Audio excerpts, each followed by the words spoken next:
নেবেন, যারা যারা ইতিহাসের ভুল পথে ছিলেন, রং সাইড অফ দ্য হিস্ট্রিতে বাস করেছেন, তাদেরকে মনে করিয়ে দিতে চাই যে আপনারা যদি ফিরে না আসেন, সংশোধন না হন, আপনাদেরকেও সময় ইতিহাস ক্ষমা করবে না। রিসেন্টলি যে দুইজন তথাকথিত প্রধান নির্বাচন কমিশনার গ্রেফতার হয়েছেন, তাদের আমলনামার কিছু খতিয়ান তাদের নিজেদের জবানবন্দিতে পর্যন্ত এসেছে, এবং যেগুলো ইনফ্যাক্ট আমরা সবাই জানি আর কি জানি, এবং আমরা বিভিন্নভাবে কথাও বলেছি এটা নিয়ে। 2018-র যে রাতের নির্বাচনটা ছিল, সেই রাতের নির্বাচন নিয়ে আমরা বহু বছর ধরে কথা বলেছি, এবং এটার সাথে আমরা যেভাবে বিভিন্ন সোর্সে জানতাম যে কিভাবে এই রাতের ভোটটা আয়োজন করা হয়েছে হাসিনার নেতৃত্বে, টোটাল প্রশাসনকে ব্যবহার করে, আমাদের গোয়েন্দা সংস্থা, সশস্ত্র বাহিনী, পুলিশ, আমাদের আমলাতন্ত্র, আমাদের এই পুরো রাষ্ট্রর যে মেশিনারি ছিল, এই মেশিনারিকে ব্যবহার করে কিভাবে একটা দেশের নির্বাচনী ব্যবস্থাকে ধ্বংস করে দেয়া যায়, তার একটা পুরোদস্তর আমলনামাটা আমরা জানতাম ইনফ্যাক্ট। তারপরে হচ্ছে যে ডিসপ্রপোর্শনেটলি ভোটকাস্টিং যেটা হয়েছে, 100%-এর বেশি ভোটকাস্টিং হয়েছে এমন অসংখ্য সেন্টারে গল্প আসছে। এর বাইরে তো আপনার রাতের ব্যালটিং নিয়ে সকালবেলা সেন্টার ওপেন হবার আগেই লোকজন বাক্স ভরা ব্যালট নিয়ে হেঁটে যাচ্ছে, এরকম ছবি তখন বিবিসি বাংলাতে এসছে 2018 নির্বাচনে, সেটা আমরা দেখেছি। এবং সবচেয়ে গুরুত্বপূর্ণ হচ্ছে যে এই নুরুল হুদার যে জবানবন্দিটা, এটা বাংলাদেশের পলিটিক্যাল হিস্ট্রিতে, পার্টিকুলারলি ইলেকটোরাল হিস্ট্রিতে খুবই গুরুত্বপূর্ণ একটা এভিডেন্স স্টেটমেন্ট আকারে থাকবে পৃথিবীর বিভিন্ন জায়গায়। আমি যদি হিস্ট্রি থেকে বলি, যে ধরেন ইন্ডিয়ান ন্যাশনাল কংগ্রেসের যে প্রেসিডেন্ট ছিলেন মাওলানা আবুল কালাম আজাদ, অসাধারণ ব্রিলিয়ান্ট মেধাবী নেতা ছিলেন, এবং তার কিন্তু আপনার সেই ব্রিটিশ জেলে বন্দি থাকা অবস্থায় যখন হাজিরা দিতে এসছেন, আপনার কোর্টে যে বক্তব্য দিয়েছেন, এগুলো কিন্তু হিউজ সিগনিফিকেন্ট পলিটিক্যাল স্টেটমেন্ট আকারে রেকর্ড করা আছে। বাংলাদেশের আমলে দেখেছি বিএনপি নেতা সালাউদ্দিন কাদের চৌধুরী সাহেব যেই বক্তব্য দিয়েছেন ট্রাইব্যুনালের সামনে, যে জবানবন্দি ছিল লিখিত, এই জবানবন্দিটাও কিন্তু একটা ঐতিহাসিক গুরুত্বপূর্ণ জবানবন্দি। এখানে সে ভারতবর্ষের মুসলমানদের আজাদির লড়াই, হিস্ট্রি, স্ট্রাগল, এবং এই স্ট্রাগলে এসে আমাদের জাতীয় শত্রু সাপেক্ষে কাদেরকে, কোন কোন দেশপ্রেমিক লোকদেরকে আইডেন্টিফাই করা হচ্ছে, সেগুলো নিয়ে তিনি কথা বলেছেন। ঠিক একইভাবে এই খলনায়ক নুরুল হুদা যে স্টেটমেন্ট দিয়েছে, এটা কিন্তু একটা খুব গুরুত্বপূর্ণ স্টেটমেন্ট নির্বাচনের রাজনীতি, নির্বাচনের ইতিহাস নিয়ে যারা কথা বলবেন, যারা গবেষণা করবেন ফিউচারে, এবং যারা বোঝার চেষ্টা করবেন যে একটা রাষ্ট্রকে কিভাবে ভিতর থেকে একটা দিল্লির আধিপত্যবাদের পরিকল্পনার অংশ হিসাবে ভেঙে দেওয়া যায়, চুরমার করে দেওয়া যায়। যারা এখনো পর্যন্ত আওয়ামী লীগের নিষিদ্ধের কষ্টে কষ্টিত এবং মেনে নিতে পারছেন না, তাদের জন্য এই স্টেটমেন্টগুলো খুব গুরুত্বপূর্ণ। এবং দি ইকোনমিস্টে দেখলাম রিসেন্টলি আওয়ামী লীগের লবির একটা লেখা আসছে যে আওয়ামী লীগকে কেন নিষিদ্ধ করা হবে, এবং নিষিদ্ধ করলে গণতন্ত্রের কি ক্ষতি টতি আছে, এগুলো বোঝানোর চেষ্টা করা হয়েছে।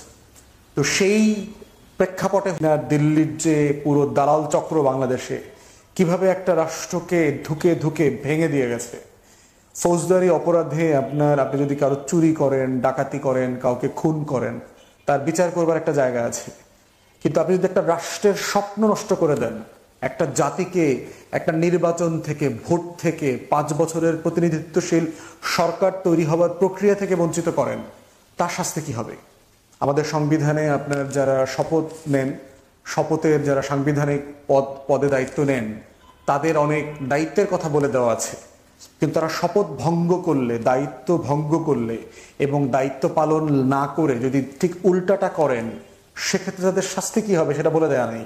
সাংবিধানিক কোনো শাস্তির কথা বলা নেই। এমপিদের ব্যাপারে বলা আছে, পার্লামেন্টে ইমপিচ করবার সুযোগ আছে, তাদেরকে অপসারণ করবার সুযোগ আছে, সুপ্রিম জুডিশিয়াল কাউন্সিল করে বিচারপতিদেরকে অপসারণ করবার সুযোগ আছে। কিন্তু এই যে সাংবিধানিক পোস্টে যারা দায়িত্ব পালন করছেন, এখনো আছে এই সরকারের সময় সাংবিধানিক পদে দায়িত্ব পালন করছেন, দিব্যি রাজনৈতিক দলের মিটিংয়ে গিয়ে বেড়াচ্ছেন, ক্যাম্পেইন করতেছেন, এবং সাংবিধানিক শপথ ভঙ্গ করছেন, এই ধরনের লোকদেরও কিন্তু একসময় জেলে যাওয়া লাগতে পারে। তারা হয়তো এটা ভুলে গেছে।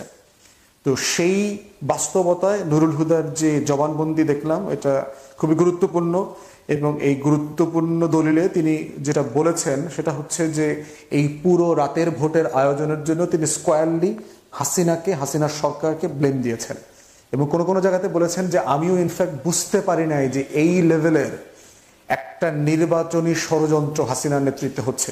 এবং কোন সময়টাতে? জাতীয় ঐক্যফ্রন্ট হয়েছে ডক্টর কামালের নেতৃত্বে, বিএনপি সহ জামাত সহ সব রাজনৈতিক দল নির্বাচন করছে, হাসিনার দরবারে গিয়ে প্রেসিডেন্টের অফিসে গিয়ে ডায়লগ করতেছে, সংলাপের নাটক চলছে, খাওয়া দাওয়া আনন্দ ফুর্তি চলছে। এত কিছুর মধ্যেও এই যে বিশাল নাটকীয়তা, টোটাল প্রশাসন এবং শুধু পলিটিক্যাল হিস্ট্রিতে এই যে আমরা যখন রিফর্মের কথা বলি, রাষ্ট্রের প্রত্যেকটা যন্ত্র কিভাবে ভেঙে গেছে এই কথাগুলো আলাপগুলো যখন তুলি, প্রত্যেকটা যন্ত্রকে কিন্তু নতুন করে এই জায়গাগুলোকে মানে বোঝার চেষ্টা করতে হবে। এবং আমি বোধ করছি যে আমলাতন্ত্রের জায়গা থেকে সিরিয়াস রিভিউ হওয়া দরকার, কারা কারা 2018-র এই নির্বাচনী চক্রের সাথে জড়িত ছিল। Returning officer, presiding officer, TNO, OC, DC, SP, তারপরে আর্ম ফোর্সেসের অফিসার, গোয়েন্দা সংস্থার দায়িত্বে যারা ছিল, কমান্ডিং অফিসার যারা ছিলেন, এই টোটাল ফোর্সেসগুলোকে আপনার আইডেন্টিফাই করা দরকার। একটা হচ্ছে বিচারের জন্য আইডেন্টিফাই করা দরকার, আর হচ্ছে দ্বিতীয়ত হচ্ছে নিজেদের লেসন লার্ন করবার জন্য আইডেন্টিফাই করা দরকার। কারণ আমরা এখন প্রত্যেকদিন সংস্কারের আলাপ তুলছি এবং প্রত্যেকটা সংগঠন, প্রত্যেকটা প্রতিষ্ঠানকে তার নিজের জায়গা থেকে কিন্তু এই সংস্কারের আলাপটা এই ধরনের জবানবন্দির আলোকে করতে হবে, যদি আমরা সিরিয়াসলি এই দেশটাকে এগিয়ে নিয়ে যেতে চাই। দেশটা কারো বাপের না, এটাই কিন্তু পাড়ায় মহল্লায় স্লোগান। লাখো শহীদের রক্তে কেনা দেশটা কারো বাপের না।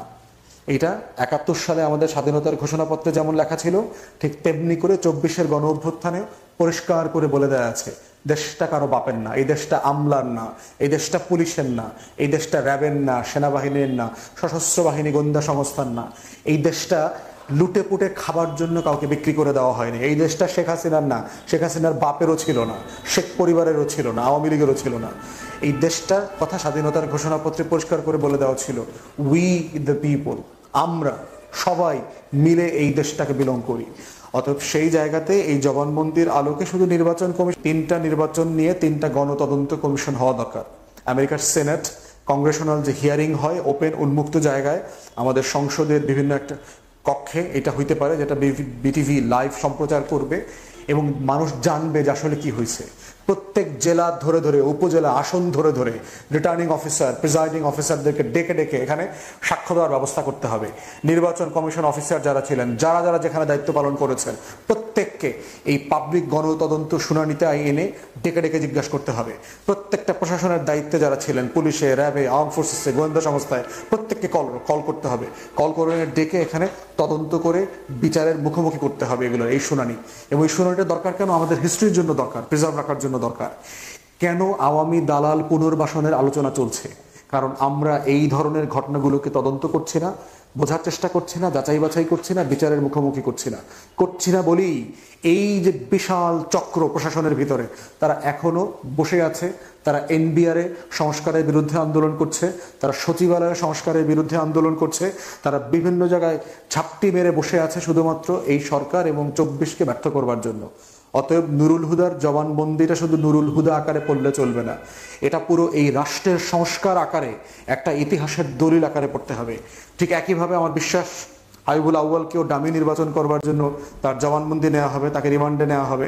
এবং এটাই আমি বলছি, যদিও তারা criminal of the highest order, একটা রাষ্ট্রকে ধ্বংস করে দেওয়ার জন্য সকল দায় তাদের আছে, তাদের প্রতি কোনো জুলুম যেন না হয়, বিচারিক প্রক্রিয়া, তদন্ত, রিমান্ডে শারীরিক মানসিক কোনো নির্যাতন যেন করা না হয়, সেটার জন্য আমাদের অনুরোধ থাকবে। কারণ শত্রুর প্রতি আমরা ইনসাফ করতে পারছি কিনা সেটাই হচ্ছে রাষ্ট্রের সর্বোচ্চ ন্যায় বিচার করবার সক্ষমতার মাপকাঠি। অতএব সেখানে কোনো কম্প্রোমাইজ আমরা করতে দেখতে চাই না। ঠিক একইভাবে হাবিবুল আউয়ালকেও তিনি কিছু কথা কোর্টে বলেছেন কারাগারে নেবার আগে, যে আমি সেই আউয়াল, ডামি নির্বাচনের খলনায়ক, এবং আমাকে শুট করে মেরে ফেলেন। তাকে রিজাইনের ব্যাপারে যখন জাজ জিজ্ঞেস করেছে, সে তেমন কোনো কথাবার্তা বলে টলে নাই। তাকে রিমান্ডে নেওয়া দরকার। রিমান্ডে নিয়ে ডামি নির্বাচনের যত নাটক ফাটক সে করছে, সংলাপের নাটক করছে, এইটাও পুরোটা তদন্ত স্টেটমেন্ট আকারে জাতির কাছে আসা দরকার। এটা একটা হিস্টোরিক্যাল ডকুমেন্ট হয়ে থাকবে এবং এই পুরো জিনিসটা বর্তমান নির্বাচন কমিশন জন্য একটা লেসন। যারা যেখানে বায়াসড হয়ে কাজ করছেন, আপনাদের মাথায় রাখা দরকার, ফিউচারের কাছে আপনারা কিন্তু জবাবদিহি করতে হবে। এবং যেখানে যেখানে প্রয়োজন নির্বাচন কমিশনকে তদন্ত করে লেসন নিতে হবে যে আগের নির্বাচন কমিশনগুলো কেন তাদের গ্রহণযোগ্যতা হারিয়েছে, সেইটা যেন তারা এইবার না হারায়। সেখানে কি কি করণীয় আছে? প্রধান নির্বাচন কমিশনার এবং বর্তমান নির্বাচন কমিশন ইতিমধ্যে প্রশ্নবিদ্ধ হয়ে গেছে এবং আমি সিরিয়াসলি এই নির্বাচন কমিশনের সক্ষমতা নিয়ে প্রশ্ন করতেছি এই জন্য আমি ইতিমধ্যে দাবি করেছি যে একটা স্থানীয় প্রশাসন নির্বাচন এই নির্বাচন কমিশনের অধীনে হওয়া দরকার। উপজেলা পরিষদ, পৌরসভা হয়ে যেতে পারে। তাদের সক্ষমতা বোঝার জন্য, তারা ন্যায্যভাবে নির্বাচন করতে পারবে কিনা, তাদের জাতীয় নির্বাচন করবার যে আয়োজন করা দরকার প্রশাসন তাদেরকে সাহায্য করছে কিনা, এবং প্রশাসনের উপর তাদের যে নিয়ন্ত্রণ থাকা দরকার, অথরিটি, সেইটা তাদের থাকবে কিনা। এই জন্য আমি সিরিয়াসলি এই নির্বাচন কমিশনের উপরে আস্থা রাখার ব্যাপারে এখনো প্রশ্নবিদ্ধ আমার বাস্তবতা, এবং আমি এটাকে চাই একটা নির্বাচন করবার মধ্য দিয়ে তাদের সক্ষমতার যাচাই হওয়া দরকার জাতীয়ভাবে। যে কোনো একটা স্থানীয় প্রশাসন নির্বাচন এই নির্বাচন কমিশনকে করা উচিত বলে আমি মনে করি জাতীয় নির্বাচনের আগে। তো সেই জায়গাতে হচ্ছে রকিবউদ্দিনের গ্রেফতার হওয়া এখনো বাকি। আর এক criminal of the highest order যে 14 নির্বাচনটাকে একতরফা করে এবং উপজেলা নির্বাচনটাকে ধাপে ধাপে করে কিভাবে আওয়ামী লীগকে স্থানীয় প্রশাসনে পুনর্বাসন করেছে, এই ক্রিমিনালকেও গ্রেফতার করার দাবি জানাচ্ছে দ্রুততম সময়ে। এবং এই রকিবউদ্দিনের কাছ থেকে আমাদের স্টেটমেন্ট দরকার যে কিভাবে তারা এই দেশটাকে 3 কমিশন মিলে নির্বাচনী ব্যবস্থাপনাটাকে ধ্বংস করে দিয়ে গেছে।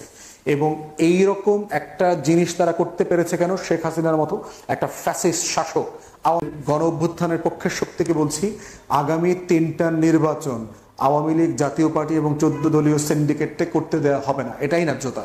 কারণ তারা 3টা নির্বাচনে জাতিকে ভোট দেওয়া থেকে বঞ্চিত করেছে।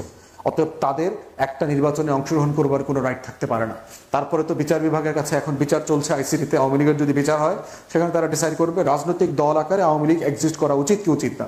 সেই প্রশ্ন পলিটিক্যালি আমরা ডিল করছি, বাট জুডিশিয়াল প্রসেস আকারে তারা ডিল করবে। তো সেই বাস্তবতায় নুরুল হুদা এবং হাবিবুল আউয়ালের এই জবানবন্দি এবং গ্রেফতার আমাদের ইতিহাসের অনেক বড় শিক্ষা। যারা শিক্ষা নিতে চান তারা নেবেন। যারা ইতিহাসের ভুল পথে ছিলেন, রং সাইড অফ দ্য হিস্ট্রিতে বাস করেছেন, তাদেরকে মনে করিয়ে দিতে চাই যে আপনারা যদি ফিরে না আসেন, সংশোধন না হন, আপনাদেরকেও সময়, ইতিহাস ক্ষমা করবে না। ইতিহাস বড় রূঢ় একটা জায়গা। শুধু ইনসাফের পক্ষে যদি থাকেন আপনার উপর হয়রানি হবে, কিন্তু আপনি বেজ্জতি হবেন না, লাঞ্ছিত হবেন না। এটাই আল্লাহ তাআলার ওয়াদা।